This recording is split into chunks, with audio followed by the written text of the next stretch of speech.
शिक्षा विभाग के सामने कई चुनौतियां हैं, उन्हें हम ठीक करने में लगे हुए हैं।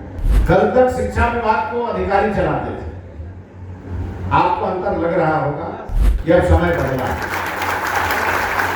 कल तक शिक्षा विभाग को अधिकारी चला रहे थे, लेकिन अब समय बदल चुका है। नमस्कार, दर्श न्यूज देख रहे हैं आप, मैं हूं अनुराग। बड़ा बयान सामने आया है बिहार के शिक्षा मंत्री मिथिलेश तिवारी का। उन्होंने साफ कहा है कि कल तक शिक्षा विभाग को अधिकारी चला रहे थे, लेकिन अब समय बदल चुका है। सबसे पहले आपको बयान सुनवाते हैं शिक्षा मंत्री मिथिलेश तिवारी का, जो उन्होंने बिहार शारीरिक शिक्षा एवं स्वास्थ्य अनुदेशक संघ की बैठक में सम्मिलित होकर उन्होंने जो बयान दिया है, जो बातें कही हैं, सबसे पहले वो बयान आप सुन लीजिए। मुझे इस बात का पूरा अनुभव है कि आज शिक्षा व्यवस्था कहाँ खड़ी है और उसे मुझे कहाँ ले जाना, और ये तब संभव होगा जब हम सब मिलके काम करेंगे। ये सड़क पर धरना प्रदर्शन करने से बिहार आगे नहीं बढ़ेगा। संघों के माध्यम से सरकार के खिलाफ टीका टिप्पणी करने से नहीं बढ़ेगा। हम भी एक छात्र थे, आज एक अभिभावक भी हैं, कभी शिक्षक भी थे और आज शिक्षा मंत्री भी हैं। कहा गया है ना कि जिसके पांव न फटे बेवाई वो क्या जाने भीड़ पर आए।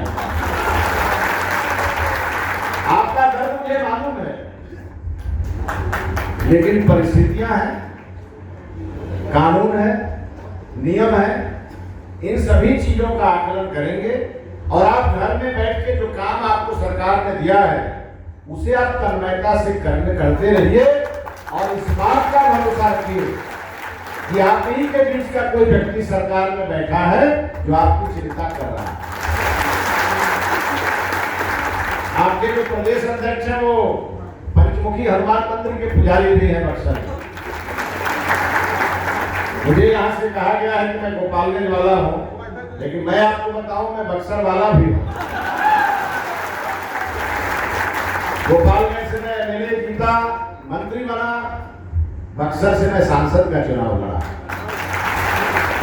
और बक्सर तो पूरे बिहार का है, जहाँ विश्वामित्र जी की तपोभूमि हो, जहाँ बाबा रामेश्वर नाथ का गंगा मैया भी आगे रहेगा।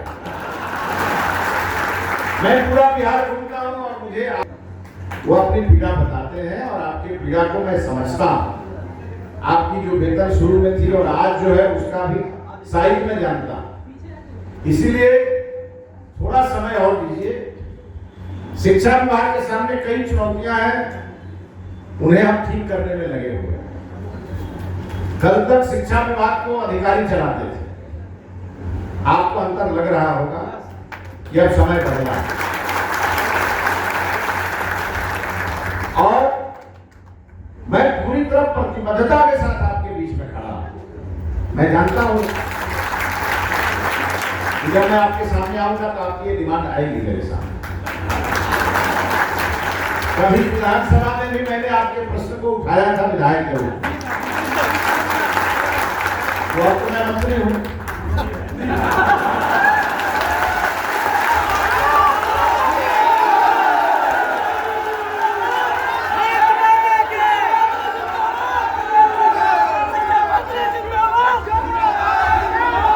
हमारे जो मुख्यमंत्री है वो भी बहुत गंभीर व्यक्ति हैं, दयालु हैं और बिहार को आगे बढ़ाने वाले हैं, इसीलिए उनका नाम सम्राट है।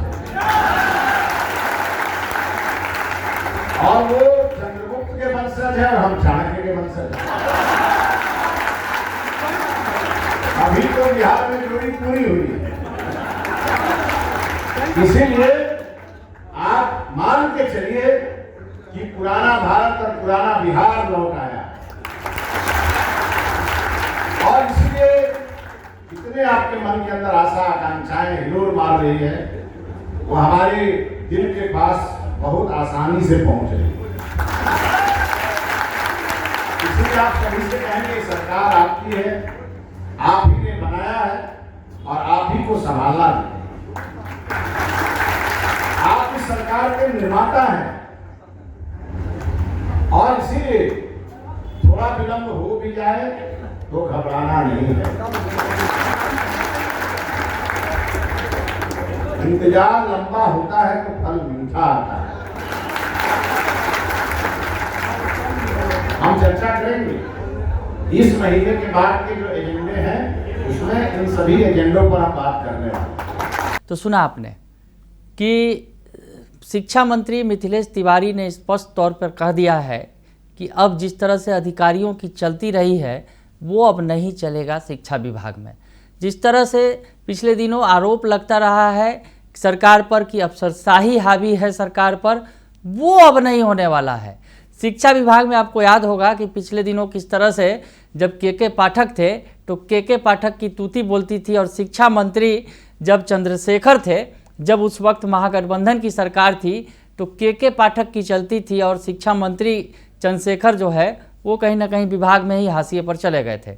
लेकिन अब जो है मिथिलेश तिवारी ने स्पष्ट तौर पर साफ तौर पर संदेश दे दिया है कि शिक्षा विभाग में अधिकारियों की अब नहीं चलने वाली है, चलेगी जो मंत्री होंगे, जो विधायक होंगे, यानी जो जनप्रतिनिधि होंगे, जिन सरकार है उनकी चलेगी, और जो अधिकारी है, जो अफसरशाही है वो नहीं चलेगी। तो शिक्षा मंत्री ने बड़ी बात कह दी है। शिक्षा मंत्री ने मन से बहुत सारी बातें कही और शिक्षा मंत्री ने कहा कि शिक्षा व्यवस्था को नई दिशा देने के लिए सरकार और शिक्षा विभाग मिलकर काम कर रहे हैं। और उन्होंने कहा था कि एक समय था जब शिक्षक अपनी मांग को लेकर शिक्षा मंत्री और विभाग के खिलाफ सड़क पर उतरते थे, लेकिन अब स्थिति बदल चुकी है। आज शिक्षक सम्मान दे रहे हैं और गुणवत्तापूर्ण शिक्षा के लक्ष्य को हासिल करने में विभाग के साथ कदम से कदम मिलाकर चल रहे हैं। तो उन्होंने इस बिहार शारीरिक शिक्षा स्वास्थ्य अनुदेशक संघ की बैठक में उन्हें भी आश्वासन दिया। दरअसल 2600 उनकी संख्या है और उनकी जो अपनी मांगें हैं उस पर उन्होंने आश्वासन दिया कि जहां तक संभव होगा हम आपके लिए काम करेंगे। लेकिन इस दौरान उन्होंने शिक्षा विभाग की कार्यशैली पर बड़ी बात कह दी और कहा कि पिछले दिनों अफसरशाही हावी थी, लेकिन अब ऐसा होने वाला नहीं है। शिक्षा विभाग की फिजा बदल गई है, तो अधिकारी भी संभल जाए, चेत जाए, क्योंकि अब जो है अफसरशाही नहीं चलने वाली है शिक्षा विभाग के अंदर। बने रहिए दर्शन न्यूज के साथ, तमाम खबरों से आपको अपडेट रखेंगे। फिलहाल के लिए इतना ही, धन्यवाद। क्या थायराइड की समस्या, गले में गांठ या ब्रेस्ट से जुड़ी किसी परेशानी से जूझ रहे हैं तो इसे ना करें नजरअंदाज। समय पर सही इलाज बेहद जरूरी है। इस रविवार दर्श न्यूज के खास लाइव शो में जुड़ रहे हैं doctor Chandan Kumar Jha, director endocrine and breast surgery, जय प्रभा मेदांता हॉस्पिटल। पूछिए अपने सवाल लाइव और पाइए एक्सपर्ट डॉक्टर से सीधा जवाब। आपके साथ होंगी एंकर दक्षा प्रिया। रविवार दोपहर 12 बजे सिर्फ दर्श न्यूज पर। व्हाट्सएप करें 9304836018 पर।